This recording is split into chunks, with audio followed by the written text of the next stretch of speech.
January 21st, 1824, the day when the great Thomas Stonewall Jackson was born. He was a very great general, but what you might not know about him was that he was haunted his whole life by zombies. It all started when he was a little boy. His family lived in Western Virginia. They were a very loving family and always were very friendly. But his father then died of typhoid fever after a zombie bit him. It was a very tragic death, and he was scarred for the rest of his life. But the zombies kept coming, and they wouldn't stay away from little Stonewall. His sister then also got bit and died too. Stonewall thought that the zombies were done with him and his mom, but they weren't, and they kept coming. But him and his mom always escaped. Became divided, Confederate versus Union, or North versus South, and the Civil War broke out.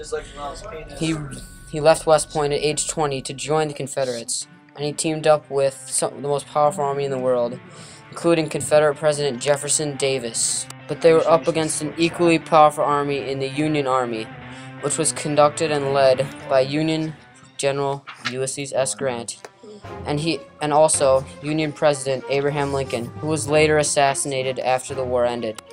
But the zombies would not leave and stayed in Stonewall's life throughout his adulthood also. He had more to worry about than just zombies. He had to worry about the entire Union Army coming after him in the first battle of Bull Run, which he had to leave his West Virginian home to get there. The first Bull Run was the first major battle of the Civil War, where he was the first general to go into battle. It was a losing battle for the Confederates, however. They were getting pushed back and were forced to retreat. However, when Stonewall Jackson looked behind him, he saw a very, very frightening sight. Zombies were surging with the Union on a final attack to kill Stonewall. He knew he had to do something, so he stood like a stone wall and stopped the charge. His soldiers rallied around him, and he saved the Confederate for that battle.